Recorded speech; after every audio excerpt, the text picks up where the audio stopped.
Hello and welcome back to the Note, and a happy Purim to our Jewish viewers. Now today I'd like to tackle valuation. This is a topic that many people will think belongs only to market nerds like me, but it does actually matter a lot. It determines how markets have come to be valued as they are.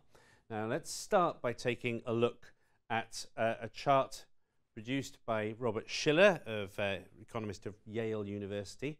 This is now the very famous Shiller PE, or CAPE, for cyclically adjusted PE. This is where he compares share prices on the S&P 500 to their average earnings over the previous 10 years. It corrects for the business cycle.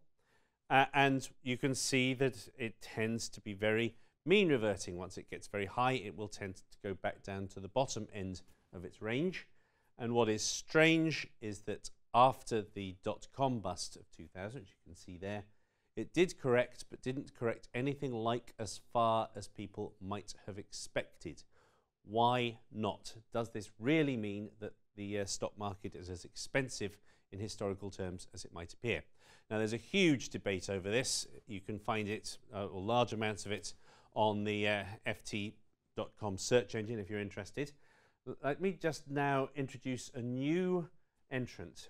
This is a version of CAPE produced by GMO, the Boston-based fund manager, and they are looking at the theory that the reason stocks appear so overvalued is down to the Fed, that it's all the Fed's fault. Now, some of that is obviously because it's legitimate to pay a higher multiple for stocks if rates are lower. There's basic market maths behind that. But some of the influence of the Fed is through basic animal spirits. What they try to do, and this is a very crude estimation, but it's a very interesting exercise, is to take all the days when the Fed announced a decision, didn't matter whether it actually moved rates, and instead of the actual market move on that day, simply put the average market move for that year in there instead. Their idea is that that would strip out the animal spirits of it, but leave the underlying maths of what happens when rates go low intact. This has quite an intriguing effect.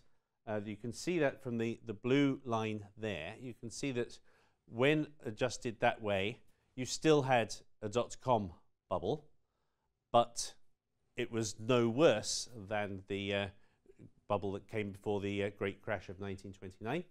And you can see that at the worst after Lehman, stocks really were as cheap as they were at the bottom of other previous great bear markets, and have started to recover since then in much the same slow way that you would expect from history.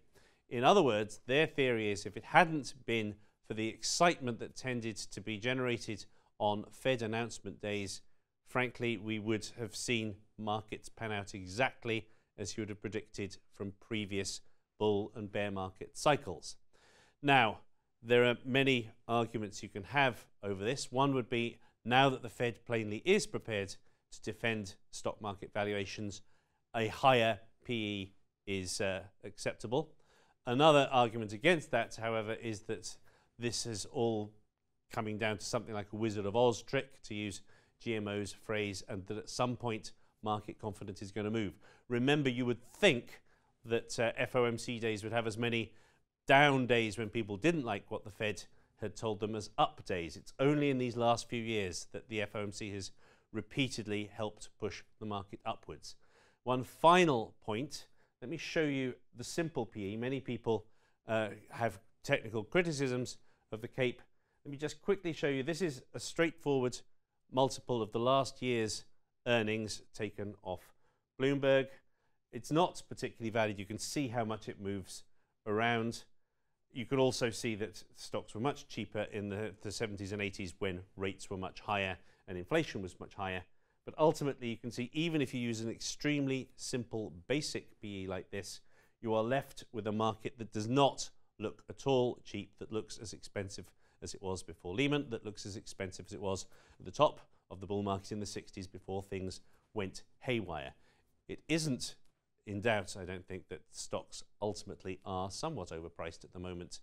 this is very interesting research to suggest that it's the Fed's fault. And if you want some final analysis on that, note that today the market has had a bad day, and all it took for that to happen was one Fed governor to suggest that maybe, just maybe, the Fed should be hiking in April.